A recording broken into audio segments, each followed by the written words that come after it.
A report on public education systems in the Great Lakes region reveals that while primary enrollment rates are high, many students drop out when transitioning to secondary school. You find where there is very bad sanitation, you find a high dropout rate of girls when they start menstruating. So it's a big cause for concern if we are working towards ensuring gender parity. This gap in educational access is especially pronounced in conflict-affected areas. For example, in DRC and Burundi, political instability and conflict have led to the destruction of schools and displacement of children. You find in the Central African Republic, conflicts have led to the closure of over 1,000 schools, affecting approximately 300,000 children. You find in Uganda, the Lord's Resistance Army conflict led to the displacement of over 1.5 million people, which significantly disrupted education. Rural schools face significantly higher ratios than urban schools, reflecting socio-economic and geographical disparities. Because children who stay in rural areas do not get the same quality of education compared to those who stay in urban areas.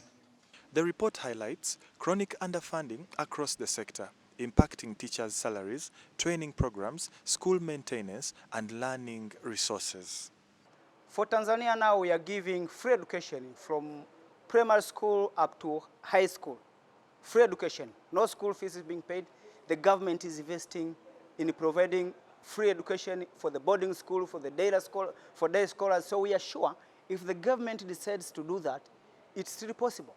Public schools frequently struggle with strategies of essential materials, infrastructure, and qualified teachers, resulting in overcrowded classrooms and underpaid or undertrained educators, which affects student performance. Sometimes the resources are there, but because of limited monitoring of the sector, you find that there's a lot of corruption at times. Economic hardship and high poverty levels further hinder educational access, with parents often unable to afford basic needs for their children.